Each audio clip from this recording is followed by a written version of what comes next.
بکرے کا گوشت کھانے سے بوڑھا بھی جوان ہو جاتا ہے، اس لیے ہفتے میں ایک بار بکرے کا گوشت ضرور کھاؤ۔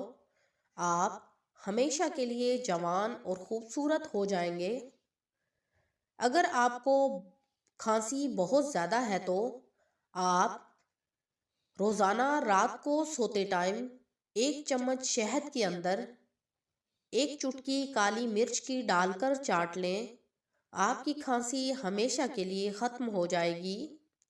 اگر آپ کے چہرے کے اوپر بہت زیادہ جھریاں آ گئی ہیں تو آپ گریسرین کے ساتھ اپنے چہرے کا مساج کریں اور اس کے بعد اپنا چہرہ دھو لیں اور ملتانی مٹی اپنے چہرے پر لگا لیں تو انشاءاللہ آپ کے چہرے سے جھریاں ہمیشہ کے لیے ختم ہو جائیں گی۔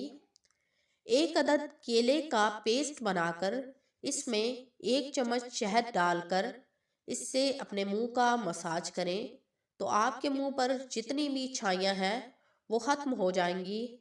رنگ سفید، گورا اور جھلسا ہوا رنگ ہمیشہ کے لیے ٹھیک ہو جائے گا۔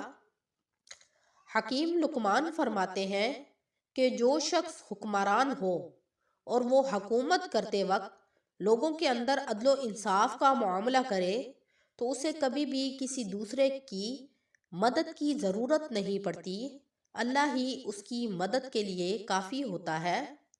حکیم لقمان فرماتے ہیں کہ جو شخص زانی ہو دولت اس کے مقدر میں کبھی بھی نہیں آ سکتی، غربت ہی اس کا مقدر ہوتا ہے۔ دھوکہ کھا کر ہی لوگ سمجھدار ہوتے ہیں۔ مجرموں کے گناہوں کو معاف کرنا دیندار ہونے کی علامت ہے۔ اگر دولت مند ہونا چاہتے ہو تو اپنے گھر میں گیدڑ سنگی رکھ لو، آپ کے گھر سے کبھی بھی دولت ختم نہیں ہوگی۔